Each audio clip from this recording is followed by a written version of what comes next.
Let us pray in the name of the Father, and of the Son, and of the Holy Spirit. Amen. O Jesus, through the Immaculate Heart of Mary, I offer you my prayers, works, joys, and sufferings on this day for all the intentions of your Sacred Heart, in union with the holy sacrifice of the Mass throughout the world, in reparation for my sins, for the intentions of all my relatives and friends, and in particular for the intentions of the Holy Father. Amen. Let us pray for the intentions of the Holy Father for the month of October. For the Synod, we pray for the Church that she may adopt listening and dialogue as a lifestyle at every level and allow herself to be guided by the Holy Spirit towards the peripheries of the world. Our Father, who art in heaven, hallowed be thy name. Thy kingdom come, thy will be done, on earth as it is in heaven. Give us this day our daily bread, and forgive us our trespasses, as we forgive those who trespass against us. And lead us not into temptation, but deliver us from evil. Amen. Hail Mary, full of grace, the Lord is with you. Blessed are you amongst women, and blessed is the fruit of thy womb, Jesus. Holy Mary, Mother of God, pray for us sinners, now and at the hour of our death. Amen. Glory be to the Father, and to the Son, and to the Holy Spirit, as it was in the beginning, is now, and ever shall be, world without end. Amen. My dear friends, the Word of God welcomes you this morning. And as we spend this time with the Lord, as we begin this new day by devoting time to the Lord, let us ask the Lord to be with us, to guide us, to protect us, and most importantly, to lead us on throughout this day. That whatever we do, the words that we speak, the actions that we do, that they may all radiate the goodness, love, mercy, and peace of the Lord. Many times in life, we are so caught up with the activities, with our work, and because of that, we see that sometimes we find it difficult to recognize the small blessings and the graces that we continuously receive from the Lord. And because of this reason, we sometimes tend to take these things for granted. Therefore, it would be appropriate as we begin today's morning offering that we spend time thanking the Lord. With a generous heart, the Lord has been giving us many graces, many blessings. And therefore, let us thank Him for all that He has done for us. We begin by thanking the Lord for the gift of life, for giving us good talents, abilities. We also thank the Lord for the gift of our family members, friends, relatives, near and dear ones, and all those who have played a very important role in our lives. We see that these individuals have been ones who have shaped us and molded us. We are who we are because of their time, effort, and dedication. And therefore, in a very special way, let us pray for them and let us ask the Lord to bless them abundantly in all their endeavors. We also thank the Lord for the various opportunities that He has given us. Opportunities to make a difference in the lives of others, or opportunities to grow, opportunities to become better individuals. Similarly, there are also the experiences that we may have. There are some experiences which are really good, which we all want to cherish. But there may also be experiences that have been difficult, that have taught us a lot in life.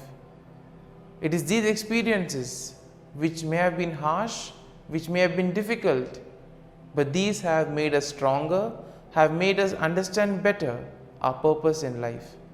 And therefore we shall thank the Lord for giving us these strengthening experiences as well. We also thank the Lord for the gift of this day. We thank Him for protecting us, for guarding us through the night, and giving us the gift of this day, a day that will help us to probably complete something that was left incomplete, or maybe to do something that may make a difference in the lives of others. And therefore today, in a very special way, let us ask the Lord to be with us and guide us. And now we shall reflect and meditate on Psalm 51. As usual, we shall have a general overview of the psalm, and then we shall gradually enter into the details, trying to see a few verses and what they try to communicate to us. Now, Psalm 51 is a penitential psalm, which means that it is a prayer of repentance, and at the same time it is also a plea for forgiveness.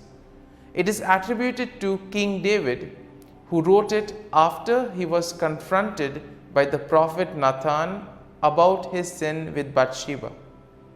Now we see that the psalm will begin with David's plea for mercy and forgiveness.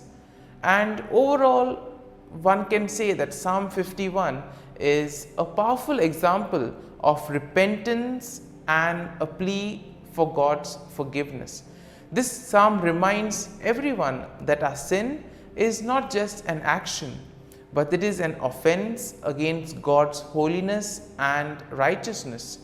This psalm teaches us to acknowledge our sin, to ask for God's mercy and forgiveness, and most importantly, to seek a clean heart and a renewed spirit. The psalm also will show us the importance of teaching others about God's ways and leading sinners back to Him. And therefore we see that today's psalm is quite rich when it comes to aspects such as repentance and forgiveness. And the psalm begins with David acknowledging that he has sinned against God, and therefore he asks the Lord to blot out his transgressions. David confesses that his sin is ever before him, and that he knows that he has sinned against God alone. Now moving along to verse number 4, we see that David will recognize that his sin is not just an action, but it's an offense against God's holiness as well as God's righteousness. And he acknowledges that God is just and righteous in his judgment, and that he deserves the punishment that he is receiving. And therefore here we see that David takes responsibility for his action, and therefore he knows that whatever is happening to him is as a consequence of the sin that he has done. Moving along to verses 6 to 9, here we see that David asks God to cleanse him of his sin and to create in him a clean heart. It is here that David recognizes that only God can wash away his sins and can make him pure again. He also asks God not to cast him away from his presence, but to restore the joy of his salvation. Moving on to verse 10, we see that David asks God once again to create in him a clean heart and to renew a spirit within him, a spirit that is right, a spirit that will not mislead. And this is a plea for God to change David's innermost being so that he can live a life that is pleasing to God. And as we move along to verses 11 to 12, David asks God not to take his Holy Spirit away from him, but to restore to him the joy of his salvation. He recognizes that his sin has caused him to lose the sense of God's presence in his life, and that he longs to be restored to the right relationship with God. And therefore we see that our sin is something that takes us away from God. It drags us away. And therefore, the more we sin, the more further we tend to go away. And David explicitly mentions this to the Lord. And then as we move to verses 13 to 17, here we see that David promises to teach others about God's ways and to lead sinners back to him. And here we see that David is not selfish, but he wants to get others to God as well. He wants to share the forgiveness and the repentance of the Lord with others. And therefore this is also part of everyone's mission. Through our words, through our actions, we are called to lead people to God, to help people follow the right path. And we see that here David also recognizes that God does not desire sacrifice, but a broken, contrite heart. Therefore, the repentance that we have should be truly from within. That is what the Lord wants us. He doesn't want us to perform rituals, but He wants us to truly repent and mean every word that we say. And here we see that David understands that only through repentance and obedience can anyone find true forgiveness and restoration with God. And we see that the psalm finally ends with a plea for God to bless Jerusalem and to bless His people. David recognizes that his sin has not only affected him, but also has affected the entire nation. And therefore he asks God to restore them to a right relationship with Him. And so, my dear friends, having reflected and meditated on this psalm, there may be some thoughts that would have touched us, some aspects of the psalm, perhaps something on forgiveness or repentance. Let us allow these thoughts to remain with us. And let us now close our eyes, and at this morning hour, let us thank the Lord. Let us praise the Lord. Let us glorify the Lord. Loving Father, You have given us this time in the morning. You have been gracious to us. You have given us Your Son, our Lord Jesus Christ, who has cleansed us from our sins. He has taken away all our sins and He has given us new life. Lord, as You have given us the Holy Spirit, we ask You, Lord, to bless us and to protect us. And for all this, Lord, we thank You, we praise You, and we glorify You. You have protected us, Lord, and You have guarded us all through the night. And You have given us this morning hour. For Your great love and mercy, O Lord, we thank You. We offer You this day, O Lord, and all that we do. And we ask that You always be with us and accompany us in all our actions. And now, my dear friends, let us spend a few moments in silence, reflecting on any thought from Psalm 51 that would have touched us, something that would have given us a better understanding of ourselves. And let us remain with this thought, asking the Lord to change us, to help us become better individuals.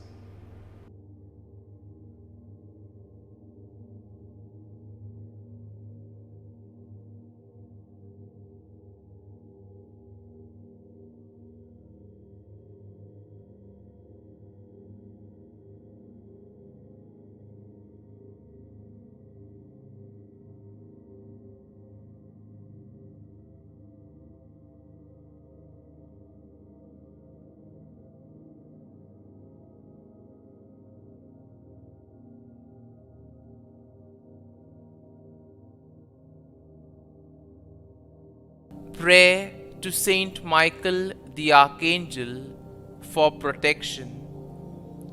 Saint Michael the Archangel, Defend us in battle. Be our defense against the wickedness and snares of the devil. May God rebuke him, we humbly pray.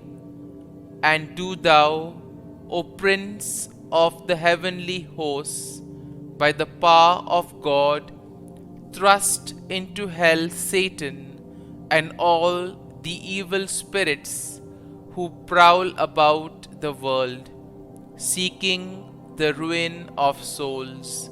Amen. Act of Adoration.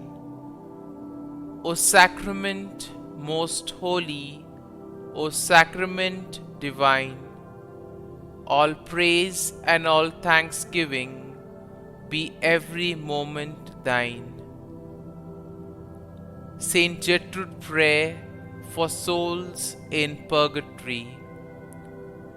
Eternal Father, I offer Thee the most precious blood of Thy divine Son, Jesus, in union with the masses said throughout the world today, for all the holy souls in purgatory, for sinners everywhere, for sinners in the universal church, those in my own home and within my family. Amen. May the divine assistance remain always with us, and may the souls of the faithful departed through the mercy of God rest in peace. Amen. Glory be to the Father, and to the Son, and to the Holy Spirit, as it was in the beginning, is now, and ever shall be, world without end. Amen.